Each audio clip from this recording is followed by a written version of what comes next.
गांव से शहरी सीमा में शामिल की गई हरनाम कॉलोनी और स्वामी नगर क्षेत्र में जल निकासी न होने की समस्या को लेकर दर्जनों महिलाएं सामाजिक कार्यकर्ता हरदीप सिंह के नेतृत्व में नगर परिषद कार्यालय का घेराव करने पहुंची। यहां नगर परिषद ईओ से संतोषजनक जवाब न मिलने पर महिलाओं ने नगर परिषद कार्यालय के बाहर धरना दे दिया। इस दौरान मामला बिगड़ता देख नगर परिषद के अंदर बैठे ईओ और अन्य अधिकारी पिछले दरवाजे से निकल गए। अगर हमारा घर स्वामी नगर में है, स्वामी नगर में गलियों में इतना पानी हो गया, सड़कों में भी पानी हो गया है, आने जाने के लिए बहुत प्रॉब्लम हो रहा है। इसके लिए हम 2 सालों से दौड़ रहे हैं, कोई हमारी सुनवाई नहीं हो रही है। ये हमारी बहनें हमारे साथ आई हुई हैं, सबकी समस्याएं बहुत ही ज़्यादा बढ़ गई है।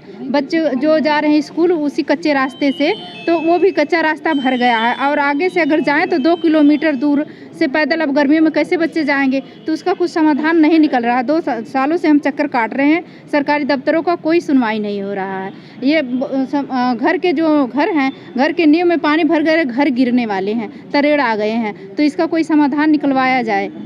तो ये पानी कौन सा पानी है? ये नालियों का पानी है, ना नाली कभी साफ, ना इन्होंने कभी एक कर्मचारी ना लगवाया कि नाली साफ करवाए। नाली भी बेदम भरी रहती है। तो सरपंच ने बोर नहीं करवाए थे पहले? नहीं करवाया था, से जा रहे हैं, पत्रकार भी जा रहे हैं, देख रहे हैं, सारे मीडिया अखबार में आ रहा है, लेकिन कोई सुनवाई नहीं कर रहा है। 3 साल पहले शहर के साथ लगती हंस कॉलोनी, हरनाम कॉलोनी और आजाद नगर जैसी ग्रामीण क्षेत्र की कॉलोनियों को नगर परिषद का हिस्सा बनाया गया था। इसके बाद से ही इन कॉलोनियों में सफाई व्यवस्था और जल निकासी की समस्याएं गंभीर रूप ले चुकी हैं। मामला यह है जी, जब ये नगर परिषद का दायरा बढ़ा था तो जो पहले पंचायतों में कुछ कॉलोनियाँ थी, स्वामी नगर, हरनाम कॉलोनी और आपके हंस कॉलोनी, आजाद नगर, तो इनको शहर में मिलाकर इनको वार्ड बना दिया गया था। पहले ग्रामीण व्यवस्था के हिसाब से इनकी साफ़ सफाई ठीक से होती थी, लेकिन जब से 2-2.5 साल हो गए इनको शहर में शामिल किए हुए, कोई सफाई कर्मचारी नहीं जा रहा, क्योंकि संख्या नहीं बढ़ा रहे। सफाई कर्मचारी भेजें कहाँ से? अभी वो साहब भी कह तो रहे थे बोले कर्मचारी नहीं है, मैं कि आप बढ़ाओगे कब? जब सारे के सारे कर्मचारी रिटायर हो जाएंगे तब। तो पानी के जो निकासी की जो व्यवस्था थी, सफाई कर्मचारी हटने की वजह से वो ब्लॉकेज होगी और वो पानी इकट्ठा होते होते वहाँ पे तालाब बन चुका है। हरनाम कॉलोनी और स्वामी नगर का एक पॉइंट है जो जोड़ता है दोनों कॉलोनियों को, और उसी रास्ते से बच्चों को स्कूल जाना होता है। तो वो स्कूल का रास्ता भी डिस्टर्ब हो गया, तो बच्चे स्कूल भी नहीं जा पा रहे। एग्ज़ाम का टाइम है जी, सुबह सुबह ये सारे मजदूर तबके के लोग हैं, तो इनके जो परिवार के जो लोग हैं, मतलब कैसे अपने बच्चों को स्कूल भेजें। और वो जो रास्ता है, ब्लॉकेज जो है ना, ब्लॉकेज की वजह से पीने के पानी में भी गंदगी आनी शुरू हो गई है। तो आज 2 साल से हम यहाँ से परेशान हैं। अब हालात ऐसे हो चुके हैं कि नींव के अंदर पानी जाना शुरू हो गया है। और पहले भी हमने 10 दिन पहले भी इनको चेतावनी दी थी कि आप लोग थोड़ा इसका समाधान कराएं, लेकिन इनके जू नहीं रहेंगी।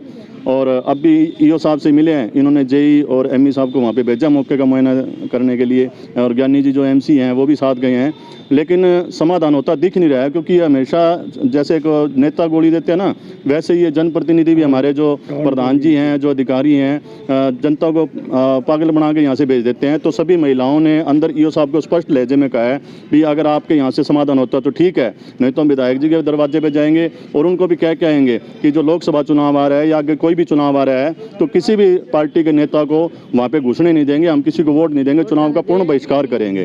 तो ये सख्त लहजे में चेतावनी दी गई है। और विधायक जी को भी जाके कह के आएंगे, या तो आप ये आचार संहिता लगने से पहले पहले हमारा समाधान करवा दीजिए, अगर नहीं करवाओगे तो भाई आपको वहाँ पे किसी भी जो स्वामी नगर नाम कॉलोनी का जो एरिया है, प्रभावित एरिया है, वहाँ पे वोट मांगने घुसने नहीं दिया जाएगा। और आपकी इतनी फजीयत होगी कि आप सोचोगे कि इसका समाधान हम पहले करवा देते तो ज़्यादा ठीक था। तो हम ऐसे हालात पैदा नहीं करना चाहते। लोकतंत्र का पर्व है चुनाव, हम उसका बहिष्कार नहीं चाहते कि दुर्भाग्यपूर्ण तरीके से हमें करना पड़े। हम चाहते हैं कि उसका समाधान हो। अभी अधिकारियों से मिले, अधिकारी ये साहब तो कहते हैं कि कोई नहीं, वही पहले भी ईओ साहब थे जो वो भी ये कहते रहे हैं, वो एक्शन साहब के पास भेज देते हैं। एक्शन साहब कहते हैं पब्लिक हेल्थ का मामला है, पब्लिक हेल्थ कहते हैं नगर परिषद का मामला है। तो पब्लिक को तो इन्होंने फुटबॉल बना रखा है। तो ये जो प्रक्रिया है, अब हम बिल्कुल सख्त हैं, क्योंकि अब घर अपना टूटते हुए कोई नहीं देखेगा। ये जो पीड़ित महिलाएं हैं, जो लोग हैं, ये अब अपना न्याय पाने के लिए, अपना समाधान पाने के लिए यहाँ पे आए हैं। हमें भी पता है कि 1 साल मतलब 2 महीने में कोई सीवर लाइन नहीं आएगी, लेकिन जो एक अस्थायी समाधान हो सकता है वो तो करें, उसकी तरफ ही नहीं जा रही है। दैनिक सवेरा के लिए फतेहाबाद से प्रवीण कालवा की रिपोर्ट।